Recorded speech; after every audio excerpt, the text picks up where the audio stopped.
what's the weathering process? When do you weather as you go, or do you weather like, hey, I'm finished, it's a clean build, now let me go ahead and start the weathering process? Because I think with me, that's what I do. I will clean build a kit first and say, okay, now let's grunge this up. So how's that process for you? Yo, what's up? This is Kevin, also known as Not to Overrise, and you're tuned in to the Undergated Podcast.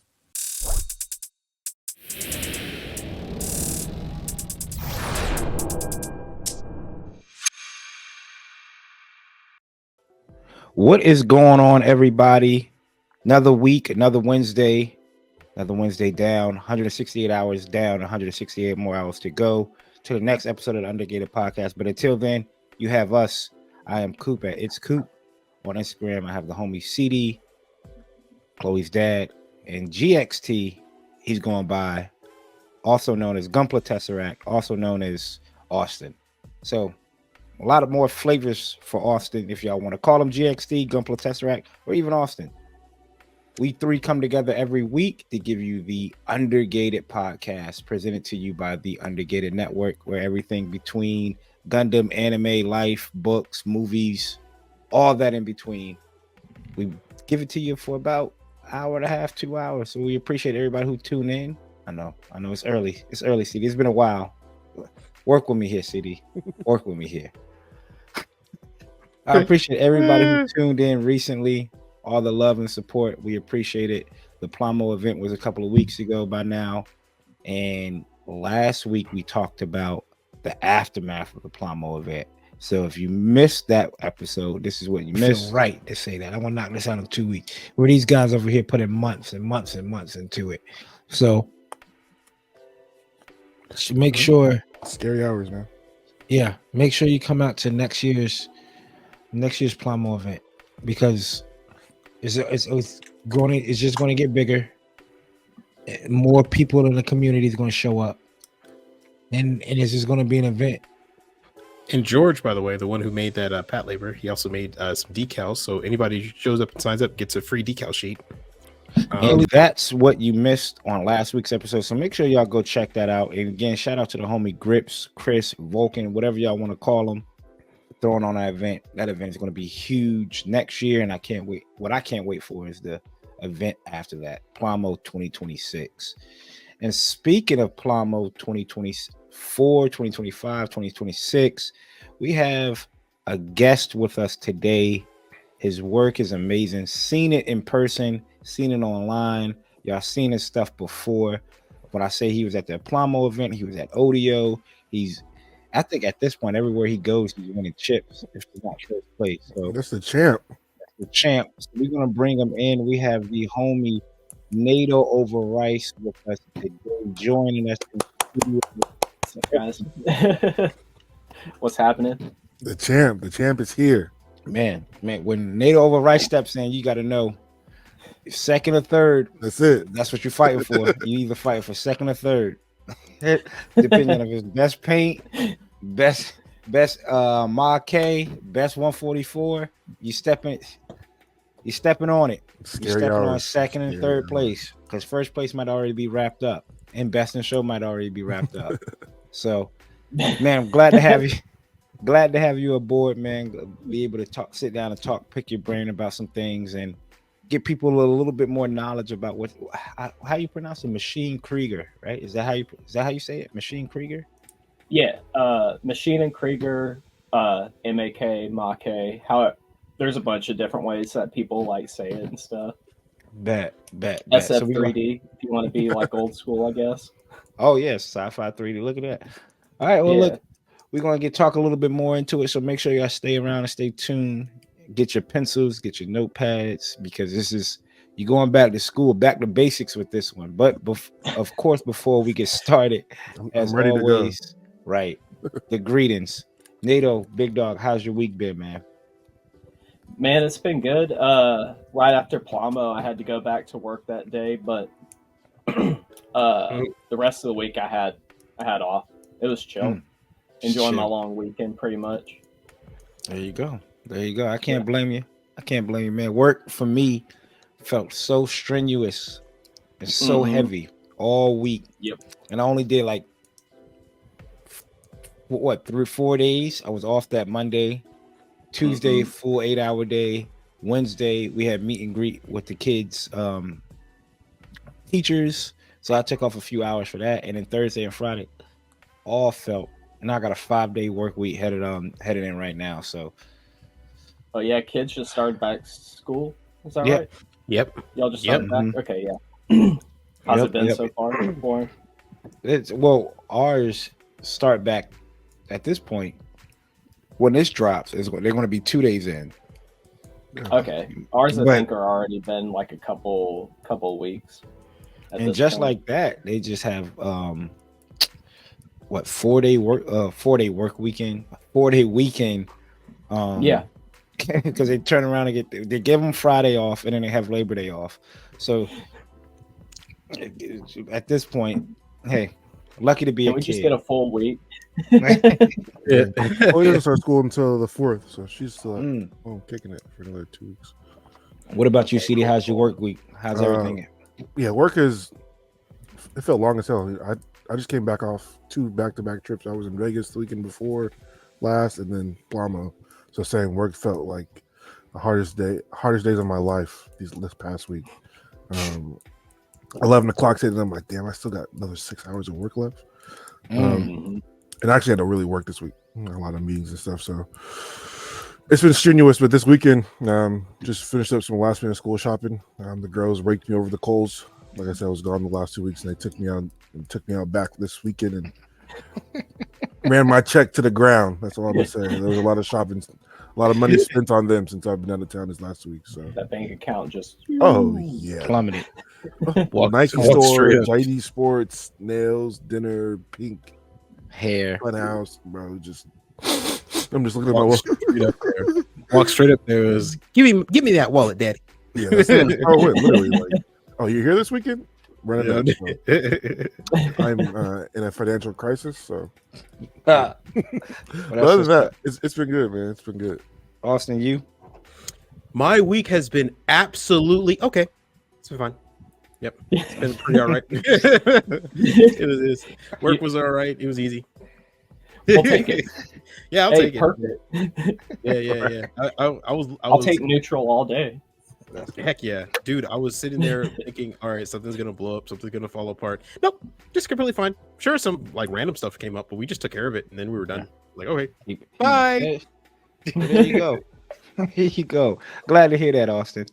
Man, people out there, let us know how y'all week's been. Hopefully, everybody's good to go. The mental health, because mental health equals what, CD? Early in the morning. Mental wealth. First Mental thing in wealth. the morning. Absolutely. Cheers. Exactly. Next up, we have building and breaking down that backlog. I'm gonna tell you right now, I don't have nothing to. That's it. Y'all seen Coop's Corner? Y'all seen last week's episode? If y'all haven't seen it, go check it out. I think one thing I forgot, like a show.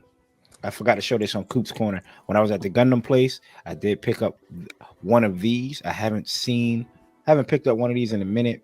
And I also haven't seen this one in the wild until then. And it is the Gundam Converge Wing Zero figure. Yeah, I know I'm big on the Gundam Wing, one of my favorite animes of all time, if not my favorite anime of all time. These little Gundam Converge figures are pretty dope. Pre-colored, good little trinkets to have on your desk. Here goes the heavy arms, right? And then I also have the Sazabi right here as well. Just that one's cold. yeah, just good little trinkets to have on a desk. I don't know if I'm going to unbox this one because I have two of these heavy arms, one in box and obviously one out of box. So I might keep this one in box. I do have a few of them that's in box as well. If anybody's looking for the rest of the wave, nothing too crazy. It looks like it's Garrett Dogas from Shard's Counterattack, MS Balls, and the Proud Defender. Mhm. Oh, and the Strike Freedom Gundam Type 2. Mhm. I don't know. Is that from the movie? Yeah. Pretty That's much from the yeah. movie. Yeah, Okay. yeah. Strike Freedom Gundam. That's the Mighty Strike. The Strike Freedom is the Freedom 2. The second one is the Mighty Strike. It has the white wings on the backpack. Yeah, but what is the Type 2? Type 2? I have to see a picture because if I remember correctly, the movie, the Type 2 was just an upgraded cockpit variant to bring it up to the standard of what all those suits are today. Sure. I'm lost. I have no idea about seed. Right. But other than that, that's all I got. For today, I think that's it in general. The package did come from the homie Vulcan. That was the stuff that can't fit on the plane ride back home. He was like, "Look, I'll just ship it back to you." So that came in. That was a full armor unicorn RG from the homie CD. So I could have that one painted. I want to do full armor one with all the weapon packs, and then one with just like the MGX with all 3 shields. So whenever I get to that, is whenever I get to it. And that's it for me. What about you, Nato? Was you any new pickups? Nothing too new. I got a couple raffle wins at the show yesterday, but it was just a couple like plane kits and stuff, and some like naval water slide decals. As far as like work in progresses, I've got a little Gamera kit that I've been chipping away at. So gotta do some washes and stuff on that. At some point. I've got a entry grade new Gundam all broken down, and my Cerulean project. I've got that pulled out. I pulled all the paints and stuff that I'm going to use out for it. So there you go. Dope. Yeah. There you go. Sounds fun. Yeah. What about you, CD? What you got? Anything new from the Plamo event? Nothing. If I brought anything else home, yeah, turn me into a kid at this point. Yeah, I know. That wasn't pencils or paper. Yeah. Right. If it wasn't school supplies or stuff for them, well, I'm cooked. So you try to sneak in some sanding sticks and some school supplies, bro. Literally. Don't you need? I thought this was on your school list. You didn't need 400 grit. Yeah, exactly. You don't. No, I saw that on the paper. It's crazy. It said new type right here. I don't know. Yeah, the backlog is so immense now at this point. Like, tell me no. I don't need anything else. Mm-hmm. Tell me no. Right. What about you, Austin? You go to Hobby Town and pick something up? Shoot, I know you, bro. did. You know me, man. I ain't finished yet. I ain't never finished except for this week. Except for this week. Yeah, this week I have nothing. Okay, there you go. Yeah. This week I looked at my bank account and I said, okay, cool. Yeah. Let's chill out, right? Well, I mean, hey, it made the decision for me. What you got that push? You got the push notification from the bank. Hey, yo, let's chill out. Yeah, I love it when Bank of America calls you, says, "Hey, bro, just to let you know, you may want to put that kit down. Right now. We got you on satellite. Put it down." We're pinging your card at a really known location right now. Right. But Bank of America, it's the master grade unicorn full armor. It's 10% off. They're like, I swear to God. They're gonna drop you from the bank if you buy a right. Let us know, people, what y'all picked up recently. I know a lot of people have been tagging me into some pretty dope pickups, especially seen a lot of people let me know that they got the Stein in as well. So glad to see the front runner for Kid of the Year was definitely on everybody's list. It's like I said in the video, it gives you everything you wanted. Everything that prevented the Sinaju from being a 10, it gives it to be a 10. So at this point, it kind of makes sense. Next up, we have what's cooking, some work in progress, some photos, figures, books, anything like that. Nato, talk to us a little bit more about that. You said, what is it called? A Gamera? Gamera. So it's like Godzilla. It's just another kaiju series, same as like Godzilla and stuff. But this is from like the Heisei era, the 1999 movie. Okay, it's really cool. Yeah, it's a really cool kit. It's something different. Is it a kit or is it like all like a 3D printed figure, or it's a kit? No, it's a kit. Oh, yeah. Yeah, it's a kit. I have the manual somewhere, but it's got a lot of seam lines and the texture and everything. So that was kind of fun to try and get rid of. Is it posable? Like redos. No, it's a fixed pose. It's X plus models. I heard of them. I've seen some. Yeah, like they make those. They have those like Godzilla kits that like the box looks thin. Is that them? Like it looks like a yeah. It looks like a guys. I remember I wanted to get one. I was like, but I didn't know what it was. I was like, oh man, the box is so thin. I don't know how this could even be a kit in here. Yeah. Oh yeah. Mm-hmm. It's like that. But now it's a pretty decent size too. There's not a lot to them, but the detail and everything is really good. They're good little statue kits. There you go. Anything else you're working on? I know you just said that entry grade new Gundam. I got all the pieces clear coated. I just got to start putting everything back together and then go from there. And for people that don't know who's out there listening in YouTube land and Spotifyville, NATO, he does a lot of his stuff hand painting, right? Like that's a majority of your stuff is hand painting, right?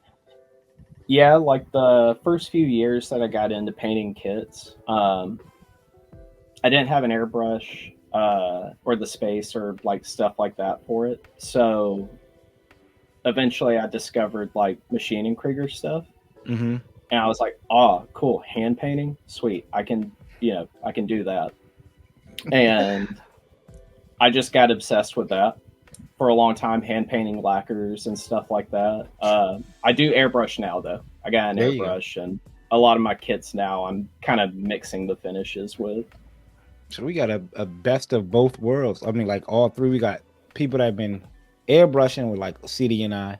Austin is rattle can for a long time. He's now airbrushing, and then we have hand painting. So somehow, some way, within this episode, we have to figure out how all of that can coincide and fit for the people out there. So we're gonna get more into that again. NATO over Rice hand paints a lot of his kits. So if you see some of his work on Instagram, just know that's not airbrush. So majority of it. Next up, Austin, what you been working on? How's the Glory's articulation? Just jump straight to it, right? Well, I mean, I'm ashamed to say that I have fallen, brothers. I fell to the wayside. I thought I could hold out. I thought I could wait until the time is perfect. I thought I could sit here and proudly stand before you and one day say, Austin has decided to, not indulge in the. I can't even do it. You sick dog. I can't do it, dude. Yeah. So the Glory. So the Glory is pretty darn amazing that this exists. The build, it took me forever. The legs are lot's going on in these legs. And strange when you start building it and you start thinking to yourself, this seems awfully familiar. I feel like I've seen this layout before. This is the back skirt, by the way. The amount of layering you have to do. So this is a piece. That little black part right there is a piece. These gold parts are pieces. This gray part's a piece. And there's another piece that lays on top of it that encloses the whole thing to have like a black inner frame. So you can't see it. But the build up, it took a good amount of time. You start to think like this seems familiar, but all the surface detail is amazing. All the separation right here is clear pieces. They give you the options between the clear and the gold. You see on the head here, I have the gold piece right here. But for everywhere else, it's I use clear because I am going to paint this, and I decided I'm going to paint that inner frame area part 2. So I want it to shine through. But yeah, when I got here, things started to look a little too familiar.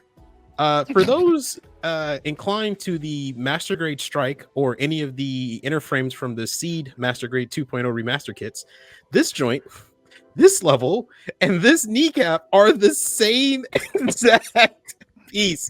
So much so that this joint right here, I just took off the dual. That's the duals. Yeah, that's the strike leg for sure. It literally fits. I was laughing because I was like, I mean, I know they're a Chinese kit, but I mean, guys, we didn't even try, did we? You didn't even make it a little different.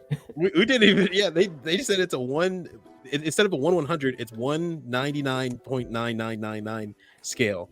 And what that meant is that they took, I believe his name is Kevin. He was in there, and he just took his little X-Acto knife and just shaved off a little corner off the top of the kit. Yeah, that's it. And they called it. But yeah, no, like this part right here, these gray parts are the strikes, like little whatchamacallit parts. They're just now not on the frame. You have to put them on because they're separated.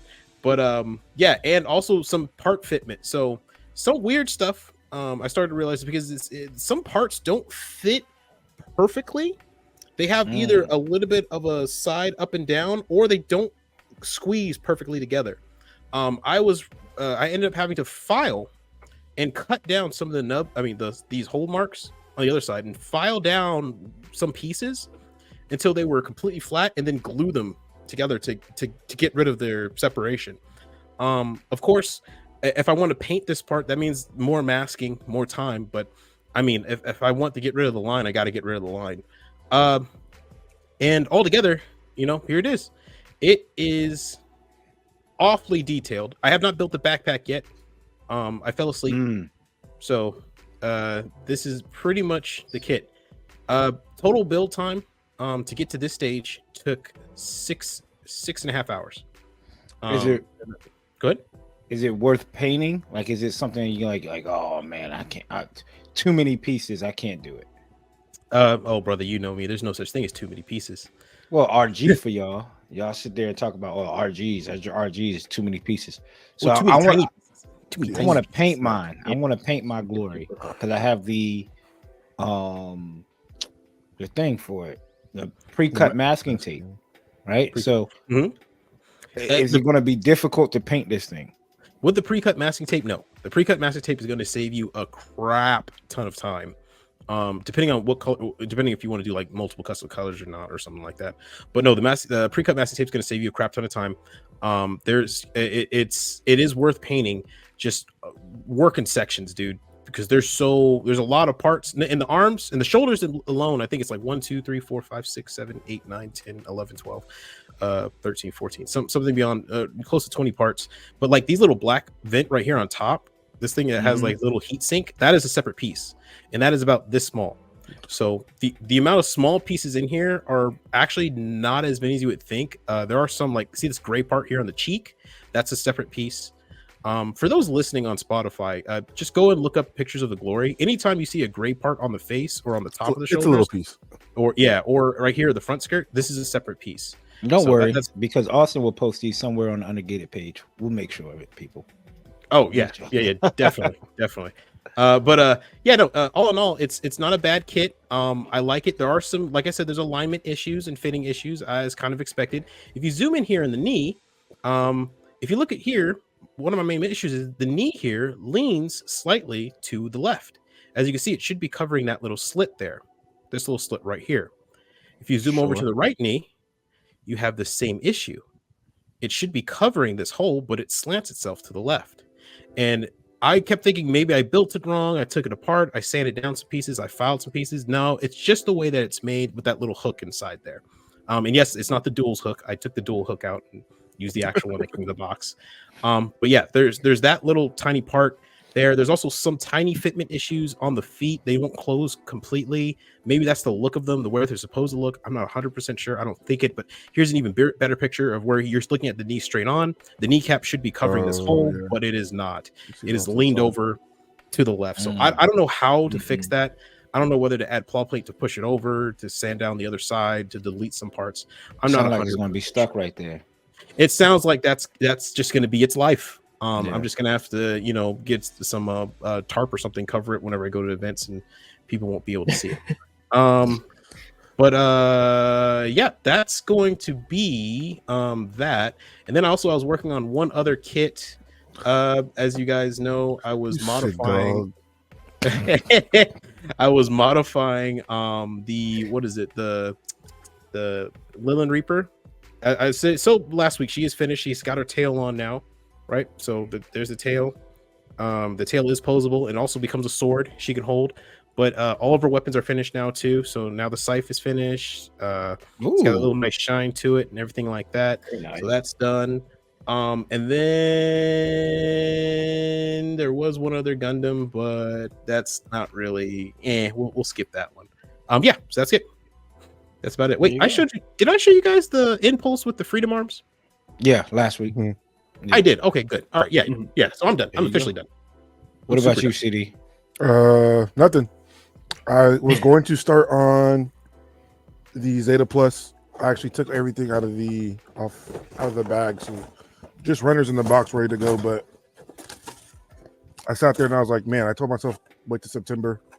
I'm really a emotional builder. I really build off emotions, and I don't feel like building right now, so I'm not going to force it. Told myself There you September, so I'll be back in September. But I did see FN Studio on Instagram.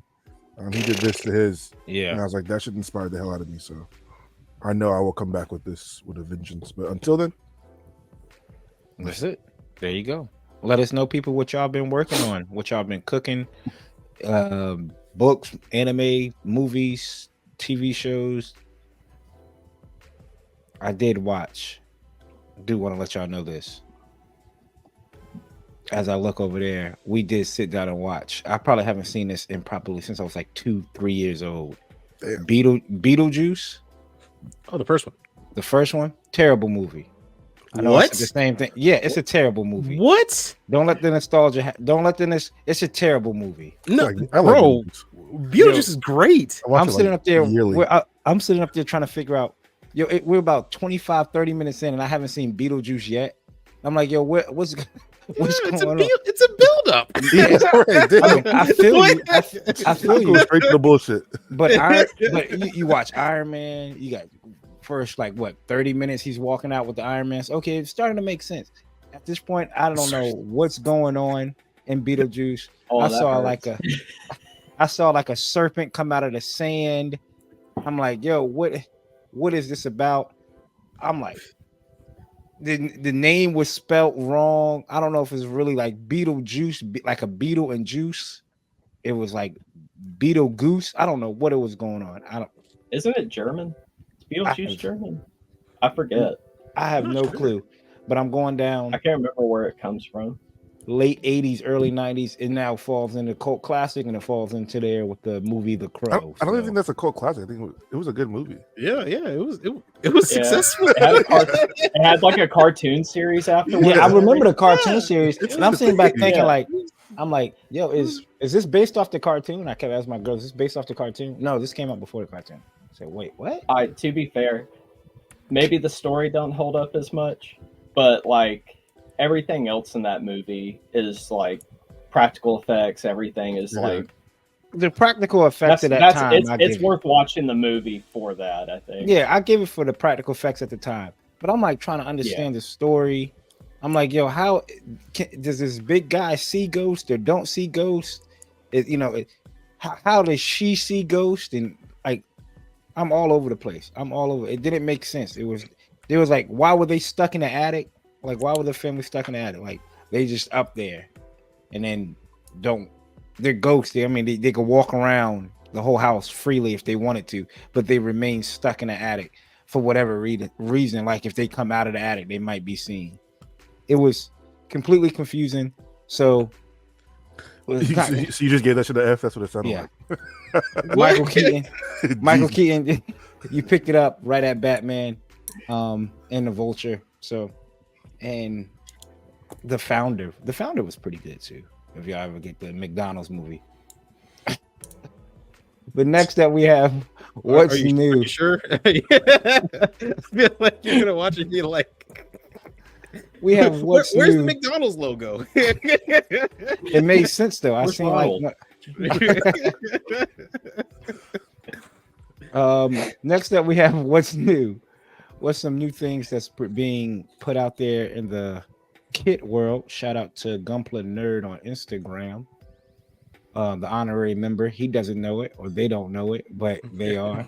It looks like there's a lot of Gundam Expo stuff, people. Nothing really whole lot. We got looks like a clear RG. Keep that clear shit. Yeah, clear RGs, clear news. Not a whole lot going on. Clear Lupus Rex. I'm pretty sure this is for the expo. Gundam based staff blog images. Javon model. I don't know why it's like that. So Yeah, we have a Hobby Next event coming up for Bandai, and I believe it's at the 20th. No, actually, the 28th. 8th, yeah. When this drops, any guesses? Well, I mean, the Hobby Next event, they teased some stuff in Japan about what they're supposed to be releasing, and I think that all the really people saw were a lot of Scope Dog and what was the other one? What was the other series that they Dragonair type of stuff coming out again? So and probably I think Elgam. So we're gonna see everything that we saw in that summer show that we did the whole event for that we looked at, but plus some more. This looks like it's just mostly just the clear and special color kit stuff that they had coming out for it. So Well, this is that MG release. That's what my guess. Some MG release. I think you're done I with the doubt MG it. release. I doubt it. We've had 2 MGs in that's- Bandai's eyes. It's a that's wish, more than guys. It's a enough. wish. But in Bandai's eyes, that's more than enough. You guys had 2 things, 2 bottles of water. Oh, you can survive off that for the year. But it might be an MG release. If it's a standard, not a Verka MG release, it could be. It could be. Someone at the show yesterday was talking about maybe like another Master Grade IBO kit was supposed to be, but I had heard nothing about that. It could make sense. Last Verka was the Dom. They gave you 2 Verkas back to back. So maybe if this I know that they're coming out with the RX, that older looking one. I know NATO said he wants a whole bunch of them. I'm assuming it's just like the whole line that they're coming out. There we go. $12 can't beat it. I wonder if this is like the whole line, like they're going to do the Mark II, the Zeta, Double Zeta, and New Gundam.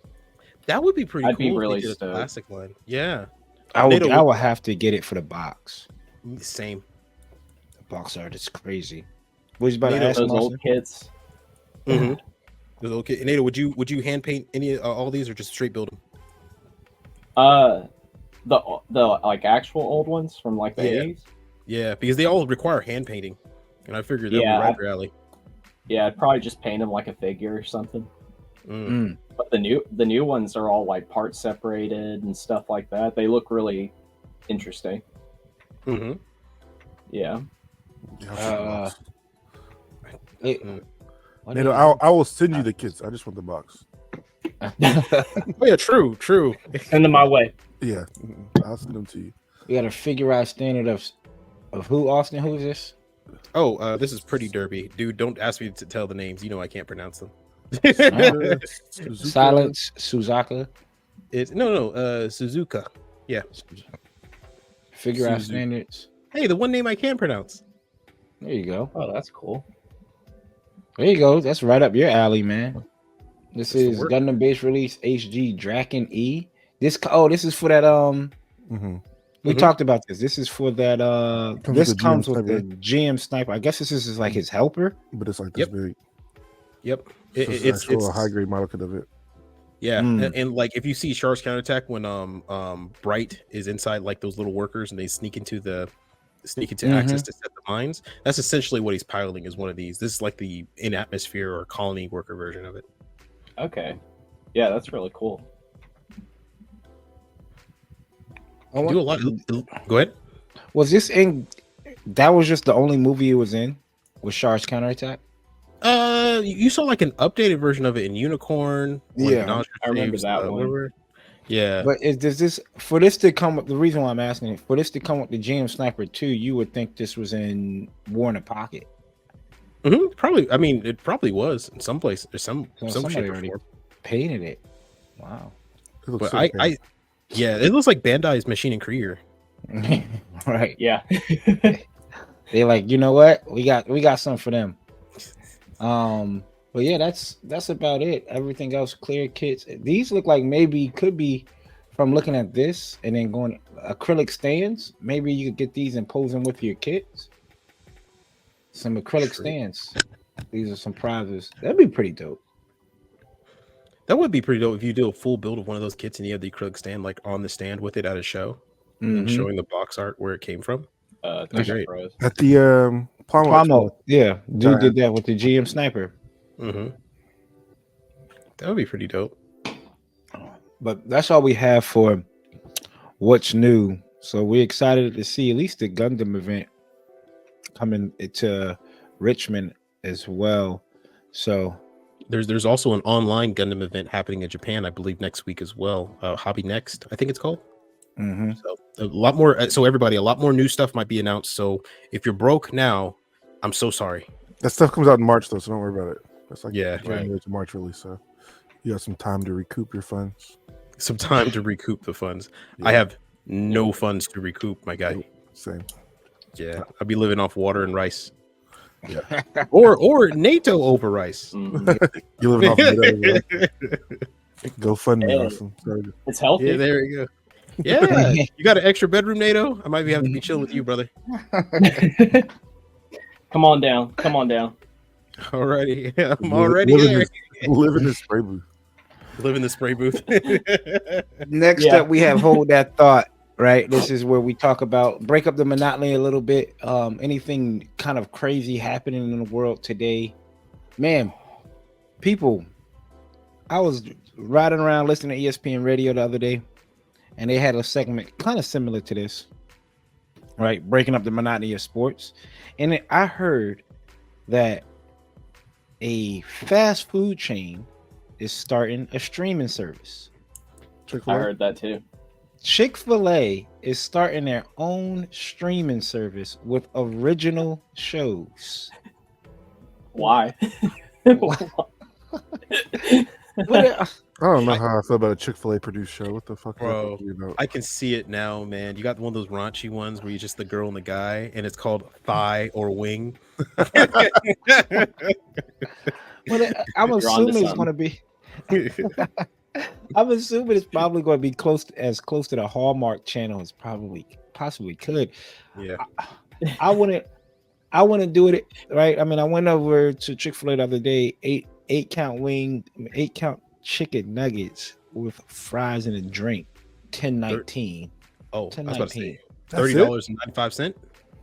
I mean, they got the only way I would do it. They have to offer like 2 free meals on the app. Like something like like if I subscribe, because I'll hit them with that 30-day trial. All right, cool. And I'll give me them 2 free meals and I'll be all right. But that's crazy, man. Like, when's enough? When is enough? We have enough streaming service. Now we need Thanos to come and snap his finger and take away half of these streaming services. Like, we've gone full circle. Right. This is true. We're just right back to cable. All right. Take me back to the. Yeah, like at this point, man. Yeah. Let me get DirecTV again. Yeah. Shoot. Man, it's just. Go ahead, Austin. Yeah, I would say he's correct. If you paid for all the streaming services that are available, it was actually just as expensive, if not more expensive than cable. So now it's the same thing. Everything's like Netflix. Everything's like $7. I got the Hulu triple pack bundle that's like $29. I'm like, bro. No, and what's crazy is I'm like, I know I have this stuff that's like we can bundle. We just don't. Disney Plus. We have Disney Plus and Hulu. I know they have the bundle with ESPN. That's but it's like $28. But it's like I don't even know how to do that. Like, I don't even like. I have the pieces. I just don't know how to put it together so it could be one thing. It's too much. NATO, what streaming services do you have? I have like Netflix and I had Amazon, but I don't have it anymore. I don't watch a lot of TV or a lot of stuff like that. I watch a lot of YouTube, but even YouTube, like I had to cancel my premium because I was like, dude, I'm not paying $20 for YouTube. I'm sorry. Yeah, I'll deal with the commercials at this point. Exactly. You see, I have Paramount on me. Oh shoot, dude! I'm not paying for YouTube at all. YouTube is free for me forever. Yeah. I have Paramount Plus for my parents. So my dad loves Star Trek, but he can't really work out how to pay for it on the app. So I just buy the year plan for them. I never use it, right? So every now and then I get like a bing. Paramount Plus is streaming. I'm like, why is Paramount Plus? oh, Dad, yeah, that's right, Dad's there. And then I have Crunchyroll, but that's only because I got tired of always hopping to every other website So I'm just like, I'm just gonna sit here, watch on the couch, call it a day. But then that gets on my nerves too, because now they're like, if you don't want ads, you have to add money. Same thing with Netflix. Like, if you don't want ads, I was grandfathered in to Netflix. I was grandfathered in. How do I now have to pay for ads? I started you. Netflix has ads. I started you. I was the one. I remember when Netflix was a DVD. They mail you the DVD, you watch it and then mail it back. GameFly. Come on. GameFly. GameFly was. Did you guys know GameFly's still around? I don't know how. Is it? Yeah. Wow. Yeah, they're still around, apparently. They have red boxes out there too. They probably live in a post-apocalyptic world. That's how GameFly probably looks. Like, you go to the headquarters, they probably have like barbed wire chains, like The Walking Dead. Like, man, we're trying to survive here. Okay, man. They got Cable working behind the counter. He just has one glowing eye holding a PS3 game. Do you want to play Ridge Racer? No. You just have to return it. You just have to return it after 2 days. Yeah, dude. You know that's streaming on like PlayStation Plus, right? They'll shoot you right there. You fall into the abyss. I do want to get. I am falling sucker, which I typically don't do. I typically don't do this where I'm like watching a hype, right? But this hype around that Black Myth Wukong game, I'm about to cave. I'm about to cave. I'm about to cave and get it. I'm trying to wait till like a Black Friday deal or Labor Day deal, something. But I'm about to cave. I don't even play games like that anymore. I was like, you know what? I'm okay. Last night I booted up Horizon Zero Dawn, or the second one. I was like, I could get by with just this.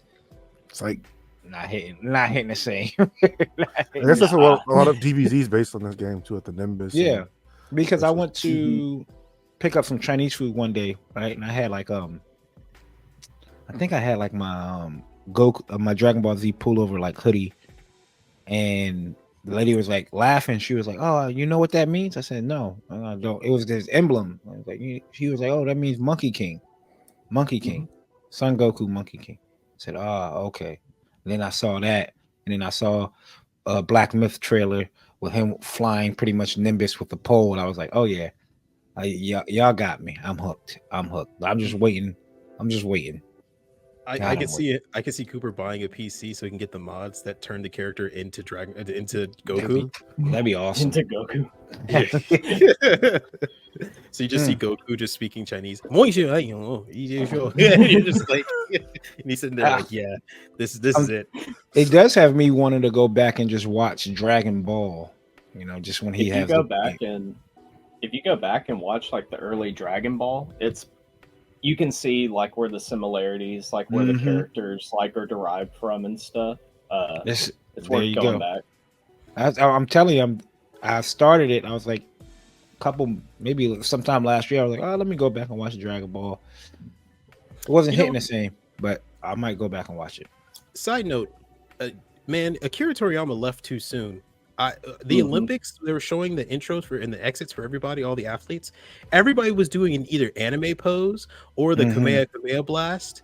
And I was like, dang, man, if Toriyama was still around to see this, just to see how many people man. We had to live through the dark ages where you couldn't even say like he was a fan of anime. And now like it's cool.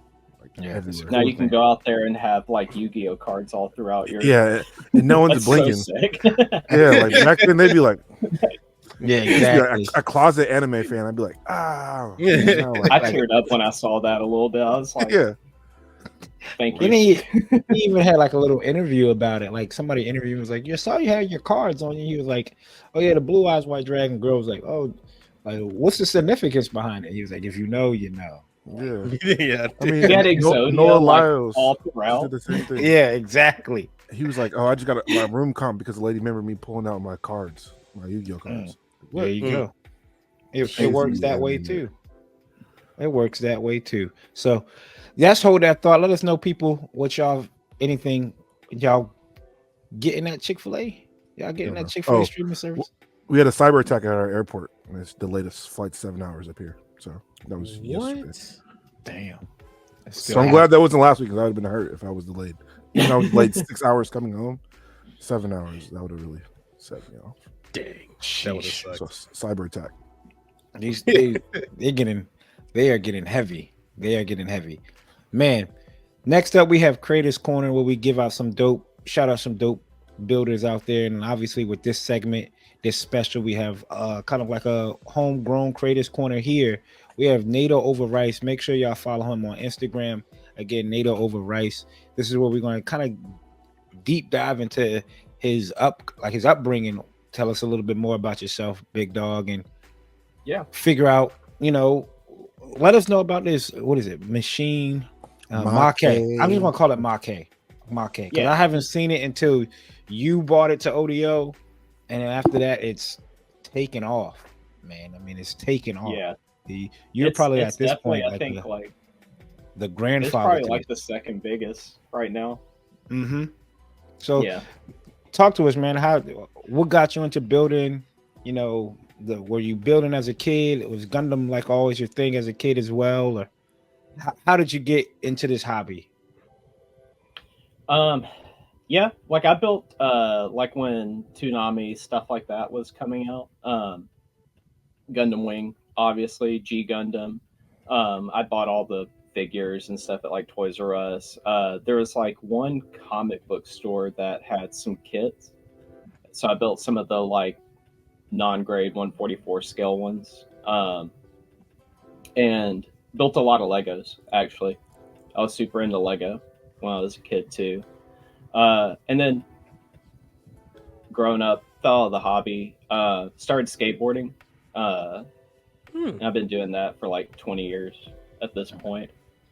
And then right before the pandemic hit, it was like 2018, 2017, I think.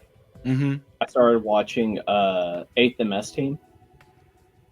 And they had just released the Revived Ground Type Gundam, I think, around that time. And so I bought that, snipped it out with scissors. I had no tools, nothing. I was just snipping out and just wanting to build. And yeah, after that, it was just like every week, just building a kit. There you go. And I think I said most of us, it was crazy. It's like everybody takes that break. It's like, I remember building it as a kid, was really heavy into it, and then something happens. It's always life changing too, that gets you away from that. Like with mine, it was like, football, right? Like it was football, sports, football, and then boom, we back at it. I mean, I probably could say too. It's like at that time there wasn't really much of. Well, I'm also like a kid, so like there wasn't really like community. You know what I mean? Like there wasn't really like somewhere. It's like that's what brought me into skateboarding. That was like, oh, I have a community. I have my friends. Like we're all like thriving off each other. This is great. Yeah, you're right. I can't even remember like back then building. I didn't know anyone else that was building Gundams like besides me. Yeah. So there was definitely no community. Yeah, and I think you're the first guy I met who was a skateboarder like me for a long time. So yeah, dope. I might actually go later today, roll around with the homies for a bit. Oh, dope. I might hop on the longboard. After I snapped my ankle, I was hesitant to get back on, but we'll see what happens. Yeah. That'll do it. It wasn't the pain. It wasn't the pain. It wasn't the fear. It was the hospital bills. Yep. The insurance and hospital bills. After I turned 30, I decided if I have to like pop into a trick, it's not worth it. If I can't get right into it, if I can't just slap you into it, if I can't just roll around, then no point, I just ain't gonna worry about it anymore. Man, you already know. But the second I turned 30, I said the same thing. I was like, dude, I'm too old for this. I still love doing it. I still love it, but I've recognized like, okay, I can't. There's some things I just can't do anymore. It's fine. It's cool. Yep. You just roll with the punches. Y'all better than me because I'll be watching the videos of like those crazy in pain. Like a dude would just grind down a rail and just whoop, there it goes, and it just like flip down a concrete staircase. I'm like, then he gets up and just gives a thumbs up. I'm like, Hell no. Nah, man. And his Hell arm looks like no. a W. Yeah. He's like- His back looks like a W. I'm like, no, man. So you Some got homies back are into fearless. right.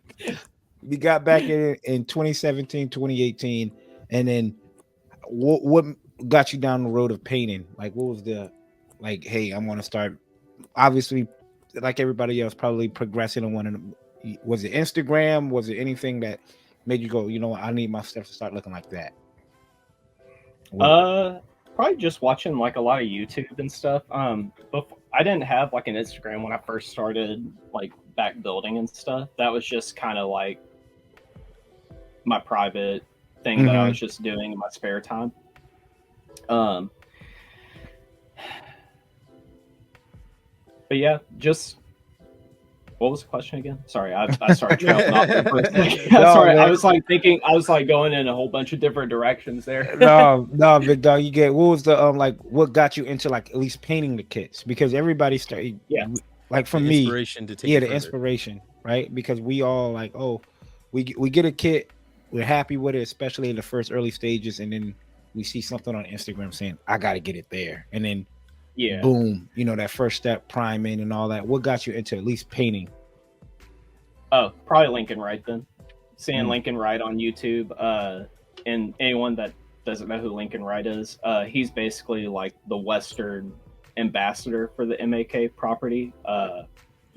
Seeing his videos, and I tried to apply that to Gundam early on, but I wasn't there yet with it. But like getting into Machine and Krieger, like it was just a lot more liberating. Whereas like Gundam, it was a lot of like airbrush, clean build, you know, everything has to be super tight, this and that. Whereas like Mach-K was just very free. It's like all grunge. about embracing the flaws and stuff like that. And the way that you paint them makes more sense to me, like my mindset and everything. And yeah, and then just going from there. Now I can paint like Gunpla the same way. And it's just figuring out that like aesthetic, I guess. Yeah, I hear that. Can you kind of indulge us about Mach-K? Explain to us, like, if there's a lore. Did it start off as a show? Is it where did this come from? Because like I said before, before I met you, I had no clue what Mach-K is. I don't know about these other guys, but no clue. I actually came prepared. I got my material out here. So I believe it started out like in Hobby Japan, right? I picked this up last week at the show.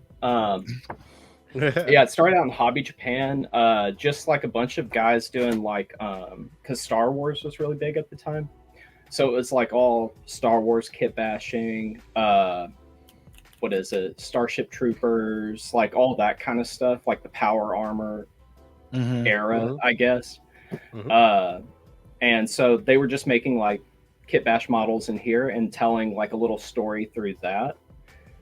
But short answer, there is no canon. There was never an anime. There's like a hour-long movie that's made with the models, and it's really cool. But I mean, as far as that, it's kind of a very like free property. There's not really like much canonical stuff. There is a backstory in the boxes, but for the most part, it's just like designs, Ko Yokohama's designs and stuff like that. I hear that. How do you compare the build process to as like a Gundam model kit? Seam lines on everything. Sheesh. Seam lines on every single piece, just about. But the seam lines aren't bad. Like if you know how to get rid of a seam line, then you can build them.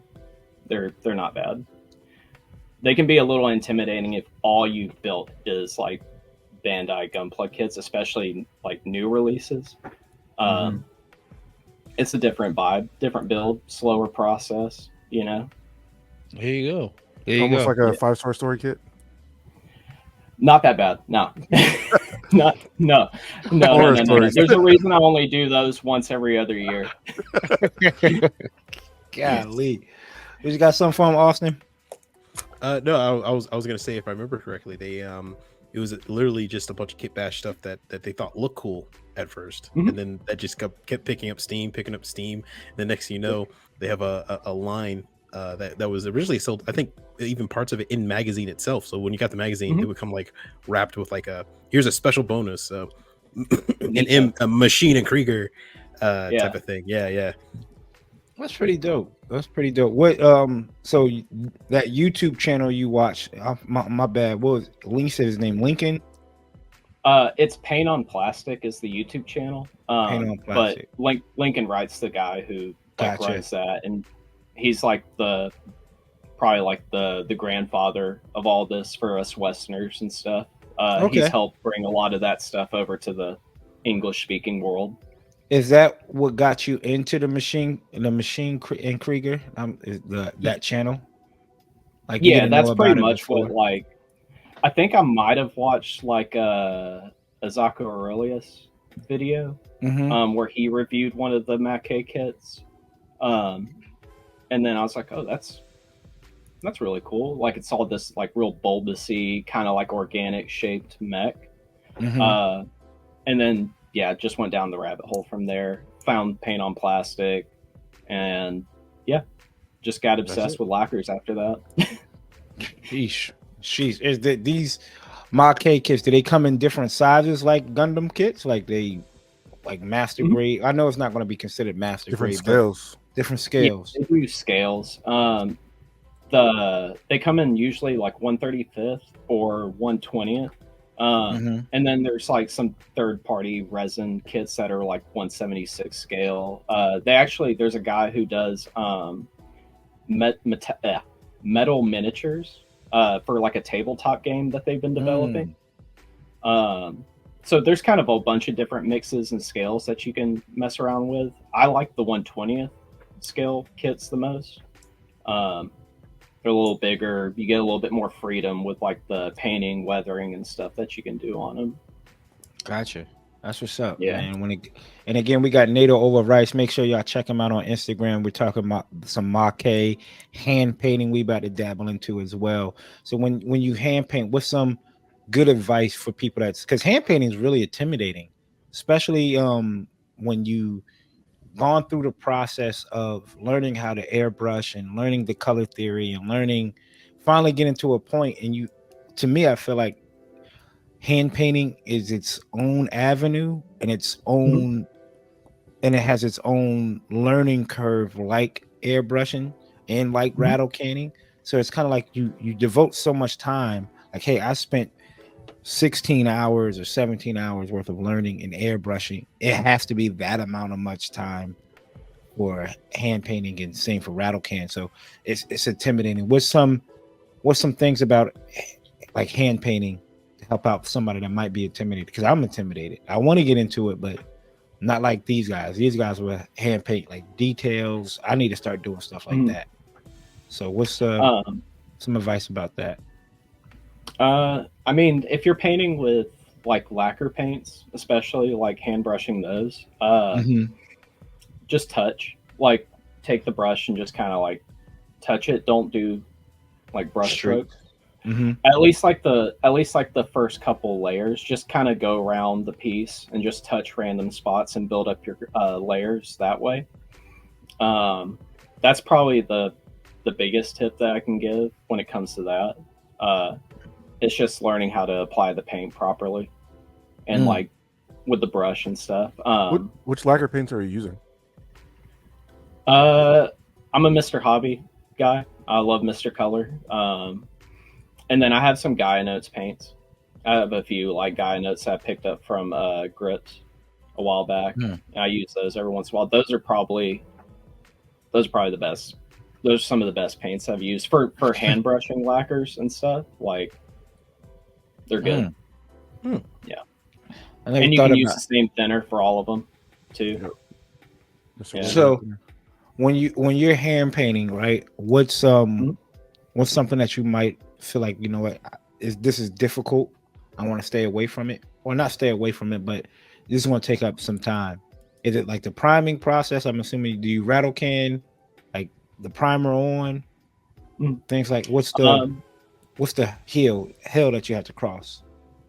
So I'll use like a Machine and Krieger build, for example. So like if I pull out a Maquet kit and that plastic is silver, like they'll sometimes make like a metallic injected kit, I'll use that as the base color for the, like, basically instead of worrying about a primer, like just use that and just start painting straight on top of that, because the lacquer paints will bind to the plastic like a primer.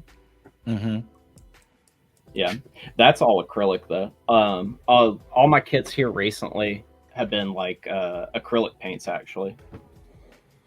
I've been switching over. The lacquer fumes were starting to get to me. Fact. Losing too many brain cells with that lacquer. Huh? Yeah. Thankfully, I'm not spraying it, but it does get like, after a while, it's like, okay, I need to cover this up and just get out of this room for a minute. The freedom that you have with these MK kits is crazy. The welding that you like. Yeah. How did you do that on the kit? So like there's a couple different ways I've seen people do it. You can use just like epoxy putty, like Tamiya. I use epoxy sculpt. I've been using that a lot. Or get really, really thin plow rod, and use thin cement and kind of melt it around, and then you go and like do the weld beads over the top of that. Takes a little longer, but it looks really nice too. But these were all just epoxy putty. It's like it's literally welded on there. Right. Yeah. And always go thin. You gotta go thin with the welds too. So when you the weathering process, because I haven't, is it known in the Maquet community? Is it like, I've never seen a clean build of these. Do people typically clean build these, or are these kind of like weathered? I've honestly, it depends. Like, because I've seen clean builds, like where someone will make it look like a show car, almost factory fresh. Like I've seen. Actually, we went to Wonderfest in Kentucky a year or two ago, and someone had built a fault kit. But they painted it like a race car and put like racing decals and all that kind of stuff over it, and it was cool. I've seen some of the SAFS kits like that, but the weathering and the grunginess and stuff, that's kind of like the, I guess, canonical look and vibe, I guess. So I like to weather my kits personally. Yeah, I mean, I don't usually do like a clean. I can't do clean builds. I see, and we got. I see the imperfections. I'm just like, Fact. Weather now. And you took home. Congratulations, man! You took home gold in the Sci-Fi Huntsville IPMS. This is a Machine and Krieger, correct? Yeah. So again, the cannon and everything is all over the place. So it's Machine and Krieger, but it's also Robot Battle 5. It's a whole separate side story thing. Gotcha. Robot Battle 5. I got that one right here. What scale is this? Man, that's 120th. 120th. Yeah. Man, oh man. It's got the pilot and everything. I was gonna say, I like the ones with the pilot peeking out of it. Those look pretty good. Reminds me of Honestly, Fallout. if you're not if you haven't gotten into Machine and Krieger, if you're thinking about it, I usually recommend the 120th scale SAFS kits or the Mark 44. This is probably a good introduction to MAK. Okay. Yeah. And if you look, we're looking at this, and again, check this out on his Instagram. That's NATO_over_Rice on Instagram. When it comes to the weathering process, what do you use? Like the AK interactive stuff? Is it just because this is your weathering is top tier, dude? I mean, like this looks. Thank you. Some of the I can only imagine, obviously, applying this over a Gundam, but also for diorama purposes too, right? Like the right amount of decals, the hand painted like letters on this, like the R fits. Like a decal like this wouldn't have fit, but the fact that it's like hand painted seems like it fits. So, what's the weathering process? When do you weather as you go, or do you weather like, hey, I'm finished, it's a clean build, now let me go ahead and start the weathering process? Because I think with me, that's what I do. I will clean build a kit first and say, okay, now let's grunge this up. So how's that process for you? Yeah, so like if I'm, especially when I'm doing like a lacquer hand brush finish, I'm painting the weathering as I go. So like the goal isn't to get it like a perfect clean finish. It's just to get it like kind of painted up enough. And then you kind of go through and find the spots that you want to like highlight and weather and do all that kind of stuff from there. Once I get it like onto a base and like I know what kind of terrain it's going to be in, I start working like upwards from like the feet up. So like heavier on the legs, that's where I focus more the grime and everything, and then kind of clean it up as I go, if that makes sense.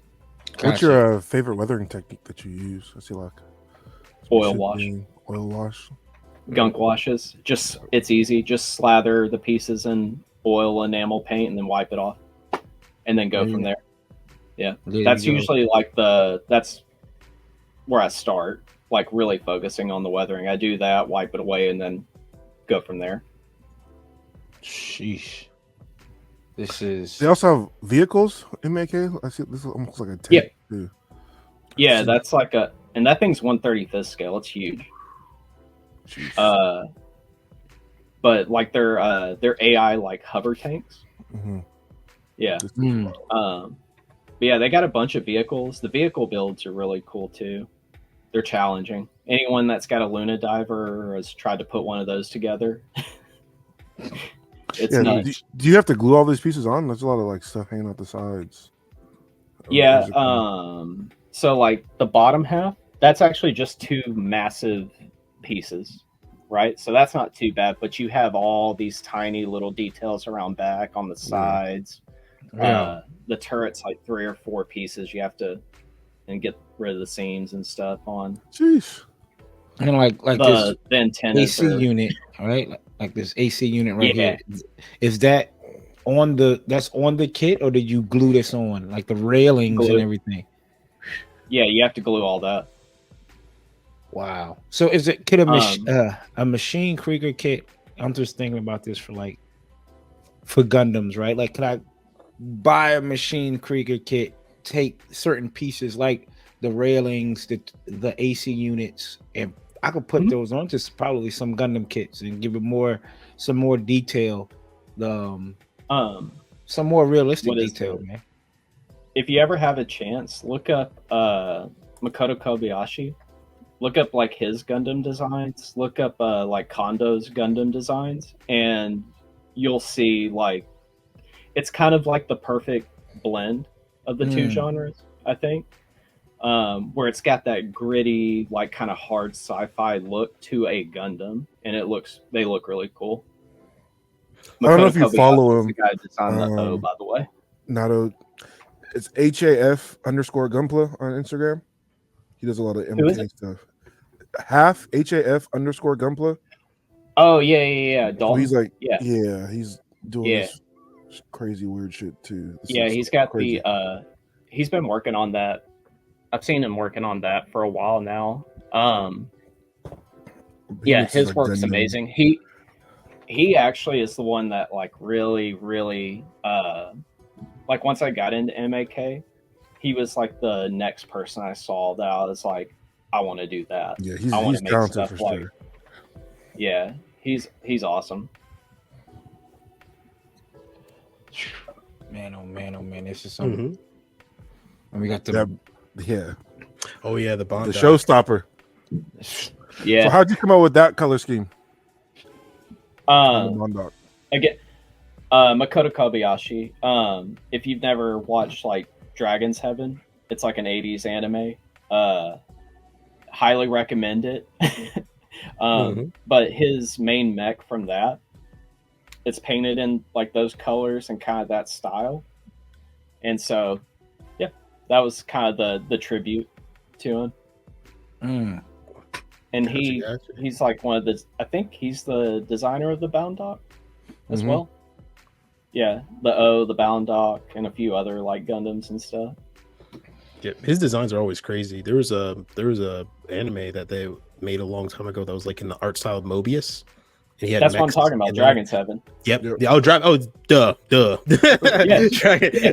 Dragon's Heaven. And his designs always feel like some type of bug mixed with a mech, mixed with a. I think he even redesigned the Sazabi one time, and he made it look like it had that welding, that grid welding on it, or something, or like extended. Or was it a Nightingale? I know Kondo. He does like the Zimmerit welds or Zimmerit texture on everything. Yep. I love that. It looks so cool. Yeah. I've seen a Sazabi in that layout, and I was just like, that looks pretty sick. I wish Bandai would give us like a ground type Sazabi. Oh no, they can't give us master grades, buddy. I'll take a high grade. Yeah, even then, if it doesn't say seed on it. What when it comes to hand painting and to help people out, what is a good starter pack? Like I'm like, yo, I'm trying to learn how to hand paint. What do I need, NATO? I'm about to go into Hobbytown or about to go into Michael's or wherever I get my arts and crafts from. What do I need? Kind of like a budget starter pack. Obviously, I'm not going to go in there and spin the wall, but like if I have $50 on me and I'm like, you know what? I'm going to get into my hand painting journey. I'm going to hit up NATO over Rice and ask him, what do I need to walk out with? Well, depends on like the paint and stuff. So like if you're using like lacquers or acrylics, there's a few differences, but I would just say good thinner, good brush cleaner, something to, clean your brushes really well. Don't invest in super expensive brushes. Get you just like a good bit of like cheap brushes and stuff. And quality paint. Get good quality paint. What thinner do you use? For lacquers, I just use Mr. Hobby Self Leveling. Yep. Yeah, that's usually the go-to. It works with like every lacquer paint I've used, so. And I know how it works and stuff, so. So when obviously it depends on what you're actually painting. But like when you say brushes, are we talking about investing like a really, really fine tip brush all the way to how thick of a brush tip are we talking? Like with something I would like get you this, a full range. Full range? Yeah, I'd get you a good something. It doesn't have to be like, you don't need like massive brushes, obviously. But what is it here? Pull out my brush box. Like you don't need something like that big, right? Yeah. Like that was just like a big brush that came with a cheap. The biggest brush you'll probably need for like models and Gundam and stuff, probably like that. And you That's could like tell the biggest. And you could tell the difference between like a high quality brush and like a fine tip brush, like inexpensive. Like what is it? I've got a Volks. This brush from Volks. Yeah. Sheesh. And you can tell like when you go to clean the brush and like reform the bristles and everything, you'll know when it's a good quality because everything will just go, back to how it should be and stuff. Some of the cheap brushes will get manky really quick. They'll be like this forever. Right, like that's how majority of mine look right now. But don't throw away your old Mankey brushes because you can still use those for like when I do lacquer hand paints. I always use my like whatever my most worn bristled brush is, and just use that. Yeah. Yeah. The brushes that look like they've been slapped around, you could literally just like dip the dip the tips of them in that silver and try to do like the what is this? The I forgot what it's called, but the stippling. yeah. Mhm. Yeah. I had one like that where the brush hair was like one hair was longer than everything else. I'm like, oh, I could dip it and kind of like Streak. Yeah. streak it down line. Scratches. Mhm. Yeah. I like taking like my beat up brushes and also going in there and cleaning my airbrush gun because you could get, you could go in there and fit it in it, the little nooks and crannies, and really Get it all clean nice away. and twisted. Right, exactly. So when it comes to weathering, what's a technique that you're like, you know what? I know you said oil paints is probably like the easiest way to get like to do the weathering. What's a technique you feel like it's difficult to do, but I want to master that? Now, once I get that technique down, that's where I feel like I want to be top tier. People was like with shading. I mean, you've seen like the homie Hoskin House and Nick Model's kits in person, and they're shading. What is something that you feel like is an advanced level of what you do with your Maquet kits or any kits, technique wise?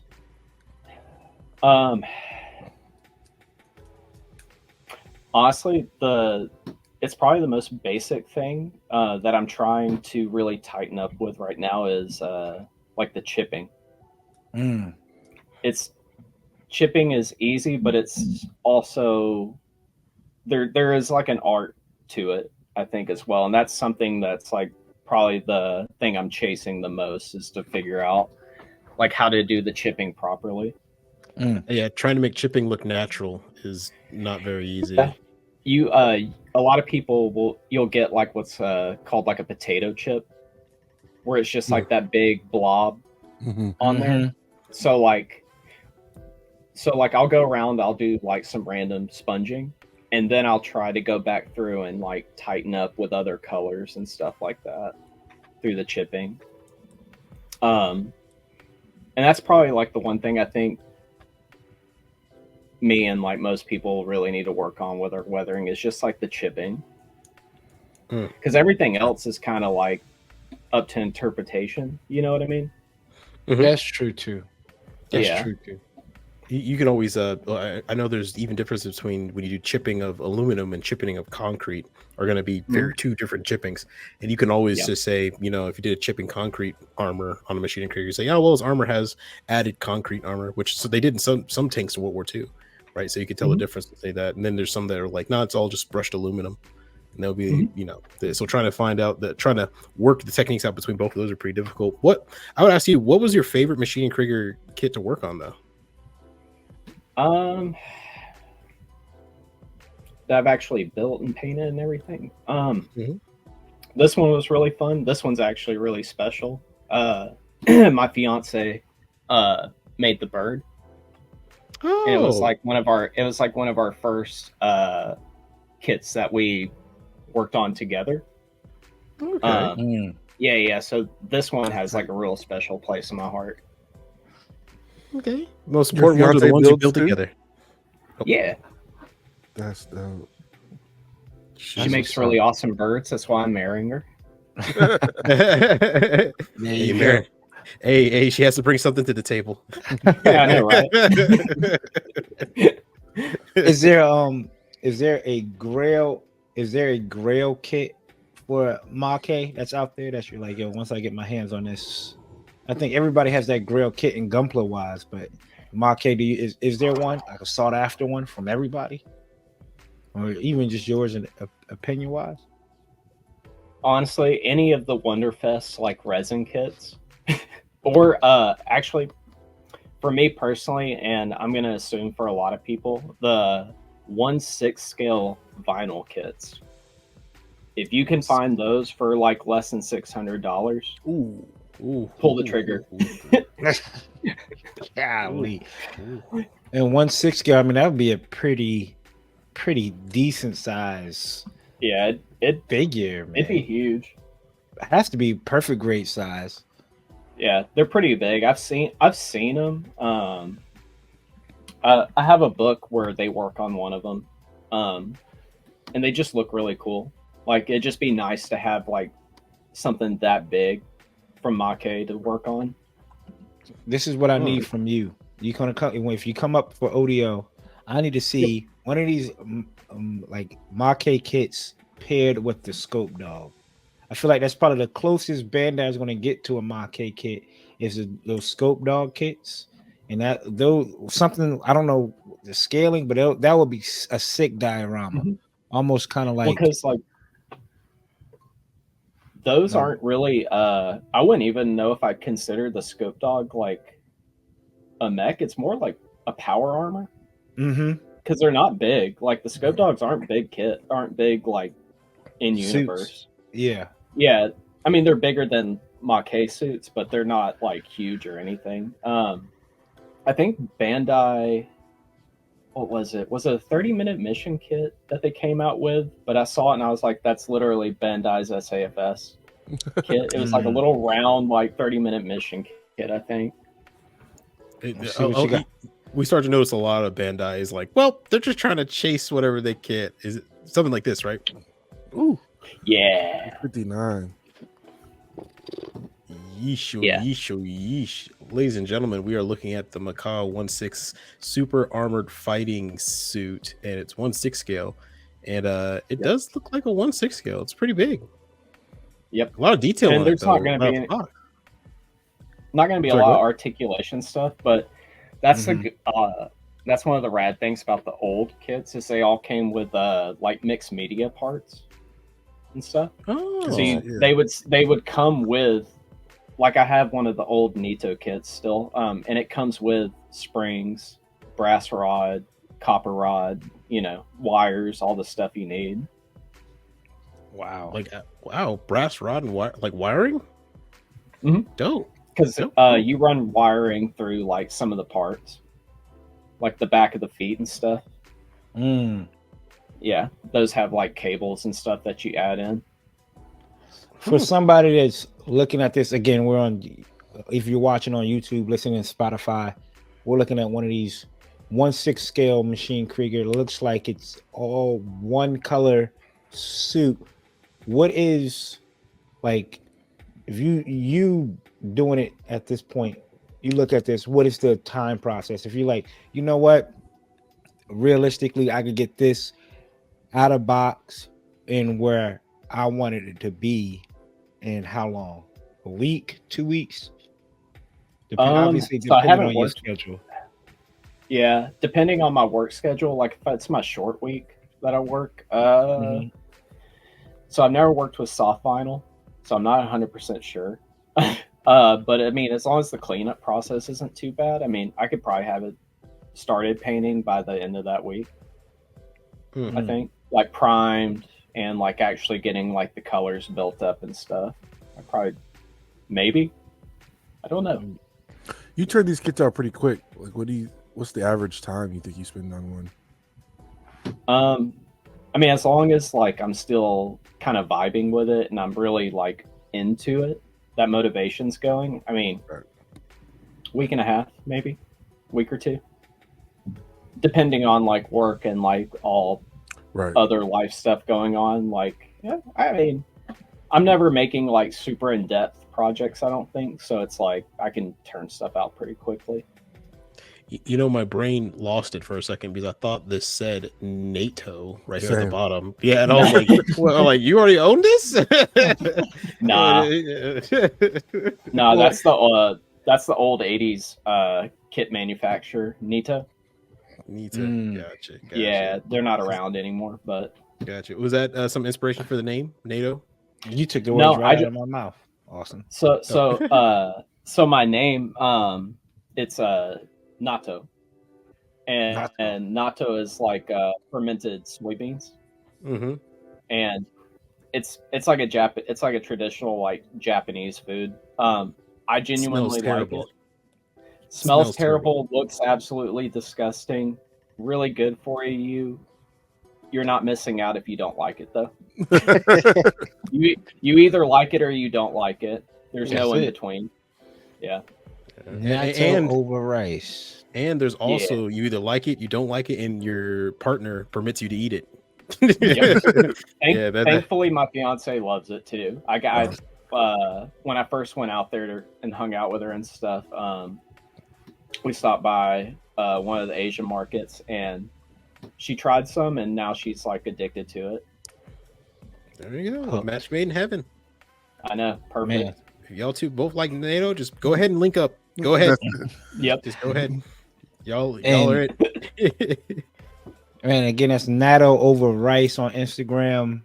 One of the few people I know at one point in time had this massive kit in his collection. The narrative Neo Zeon. Man, how was that? Like, how was winning a lot of people's Grail kit? I mean, this kit, any Neo Zeon kit has to have the record on P Bandai of when it goes up and then when it sells out. Like, this sells out instantly. Like, whatever Bandai does when this drops, they don't do it to anymore. Like, you know how we talked about before, like, oh, Bandai, they reserve the you put in it will never sell out on P Bandai anymore, right? We try to figure that out. But this Neo Zeon, when it drops, it sells out. How is it like owning that and that process of winning this? Winning it was nuts. That was probably like once I got that in my hands, I was like, okay, everything else is just like, additive. But it was cool. Won a couple other categories, and then like a bunch of my raffle tickets hit. So I walked out with just like an insane stack of plastic. I had like 3 big cardboard boxes just full of like the kits I brought, the kits I won, and the Neo Zeons in its own box. So it's like, yeah, it was nuts. And that was a really cool, like, the group down there and everything in Mobile at Gamer and Geeks. Those guys are rad. They put on a really cool show. That's one hell of a prize. That is one hell of a prize to win. Yeah. So sadly, it didn't stay with me too long. But it's in a good home now. Yeah, that's all that matters. Someone that can actually like build and appreciate it. I think I just didn't have space. I don't have the space for it. It's too big. Yes, that is true. One of probably the biggest kits Bandai put out there.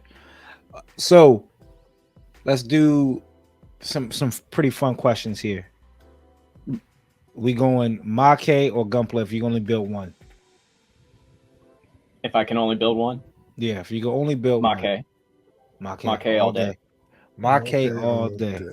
That's the phrase that pays. That's the episode. That's the title of the episode. Make all day. Yeah, I'm dead. What's your favorite Gundam series? Favorite Gundam series? Zeta Gundam. Zeta Gundam, I think, is like peak for me. There you go.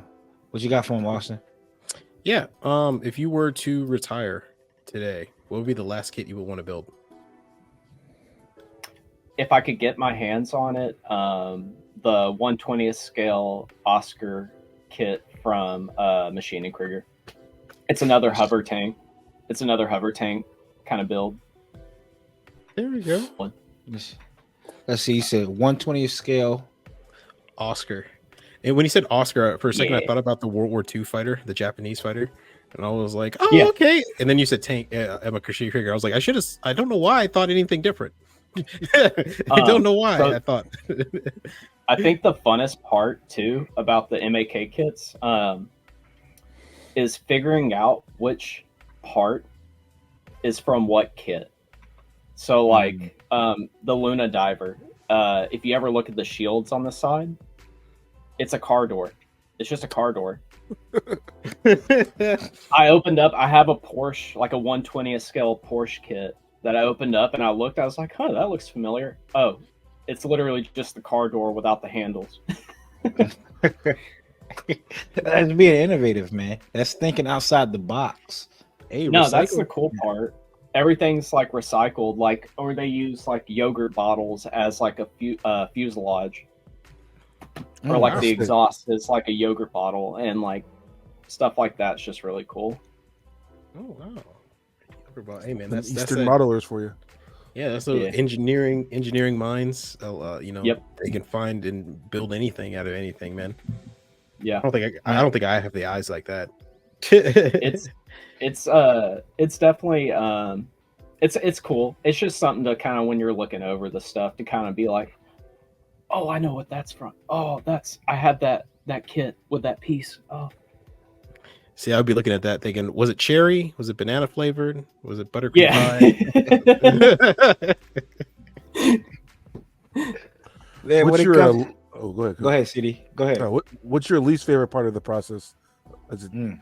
removing the seam lines, the first initial paint?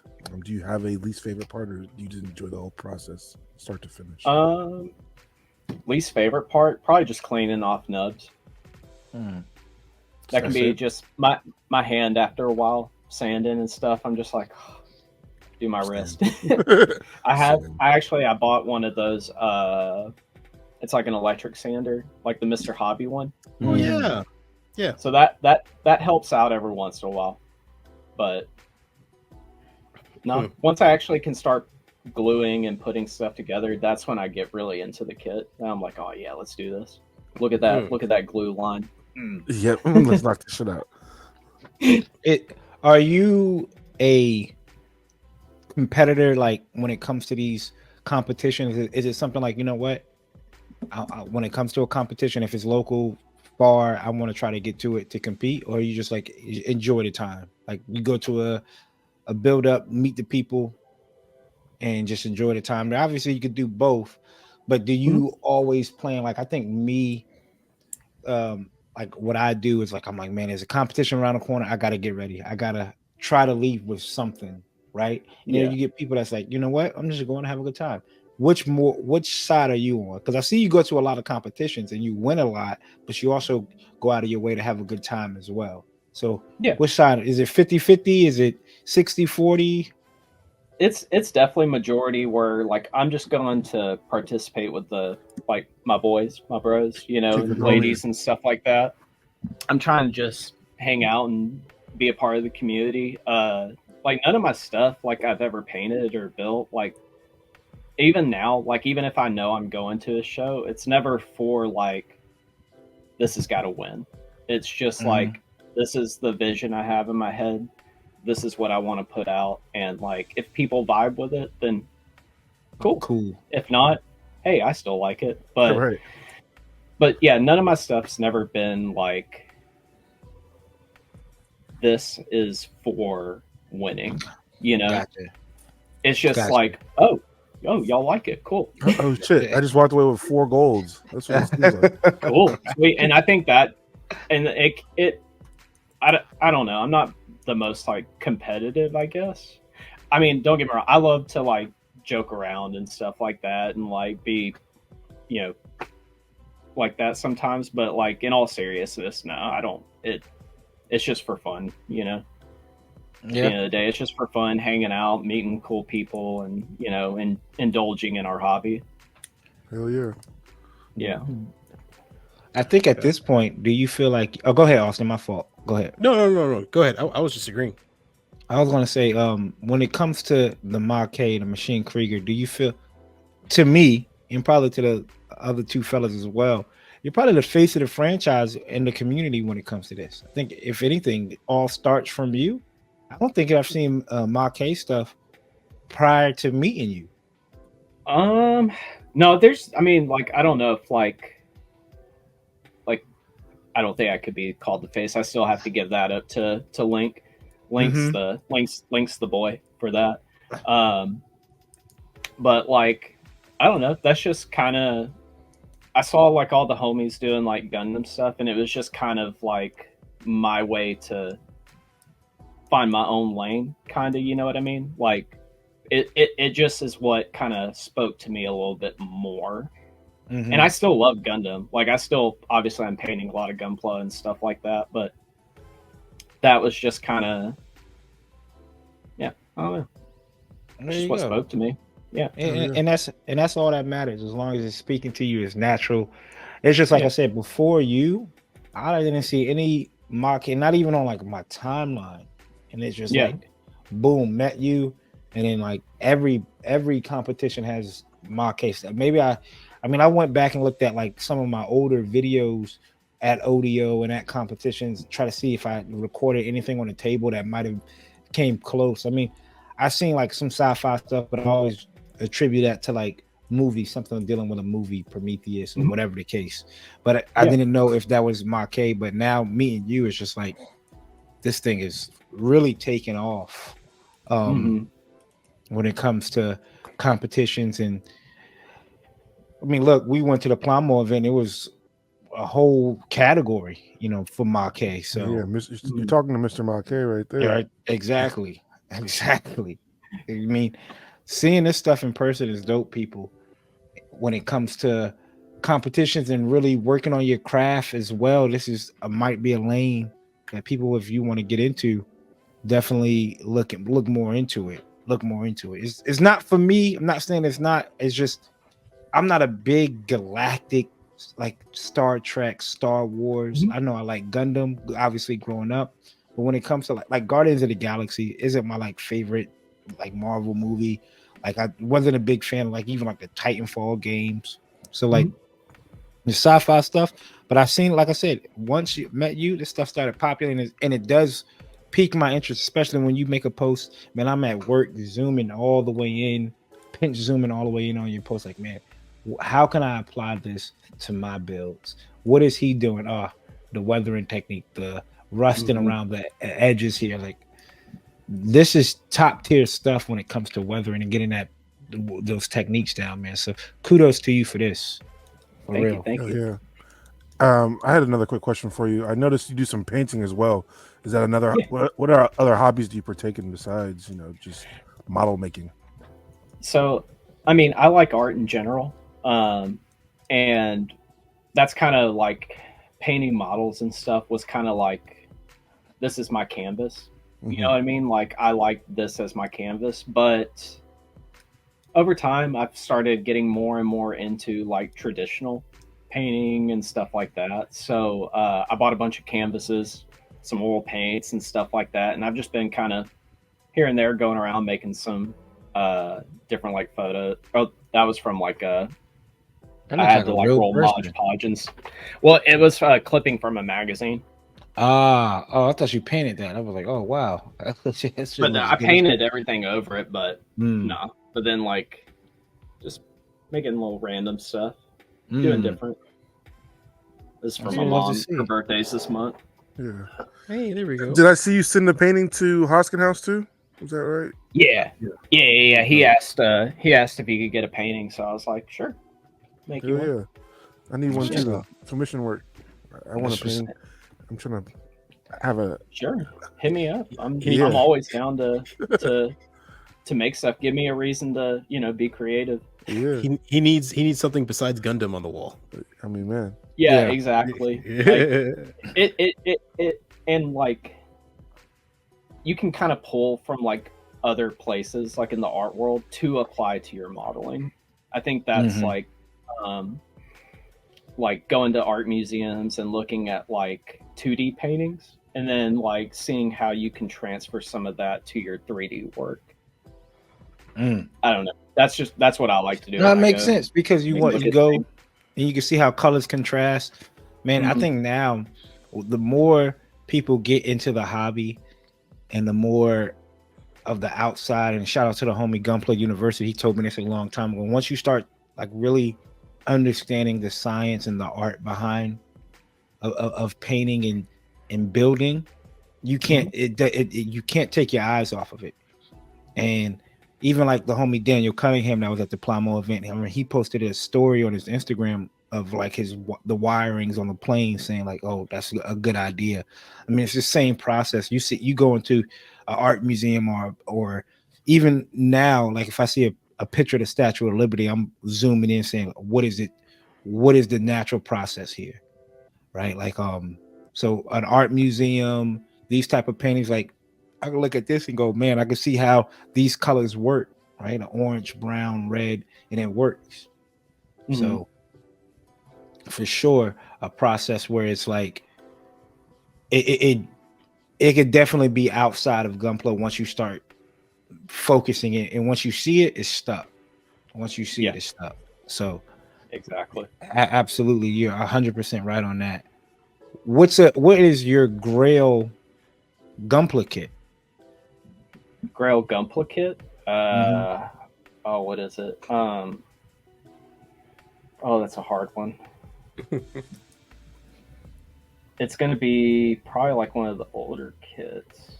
Oh, one of those HG Mechanic, like the mobile armor kits they did. They did like a New Zeal. I think it's like 1/550th scale. I think I know what you're talking about. It's they I think they did a Dendrobium as well. I don't remember. But they were like 1/550th scale kits. Are those the ones that you're talking about, like the ships? Yeah, they're like, I know they made a New Zeal, so they did like some mobile armors, and they did like some of the. Yeah, that's it. Yeah. That's probably one of those. I love like all the Xeon like armor, like mobile armors and stuff, or a Queen Manza. If I could find a Queen Manza kit, Queen Manza would be dope. Yeah. If that exists. Did Bandai ever make? I mean, aside from like an SD kit, or Big Zam, it's just all legs and you give me a high grade Big Zam, I'm good. Yeah, I'm done. I don't need another kit. Nah, Bandai never even tried, man. Never even tried. And it sucks because those kits are dope too. No, they did. I think there's like an 80s, like a old 80s kit, but it's not like 1/44th. It's like a smaller scale, I think, than that. Probably like it's like a 220 or something. It's a weird. It's because CD's right. It's like just literally 12 pieces. Like top, bottom, legs. Honestly, I don't care if it has articulation. You could just make it a statue. That's fine. Yeah, just give it to me. True. The Queens. Actually, no. Never mind. They didn't make that. No. I'm thinking there's a Chinese person who the Chinese maker company that made a version of it. I saw that. Pretty dope. Yeah. I would love to buy that, but I don't know. I'm kind of running out of money. Yeah, running out of money and space. Right now. Fact. Definitely. Well, there you go. That's NATO over rice, people.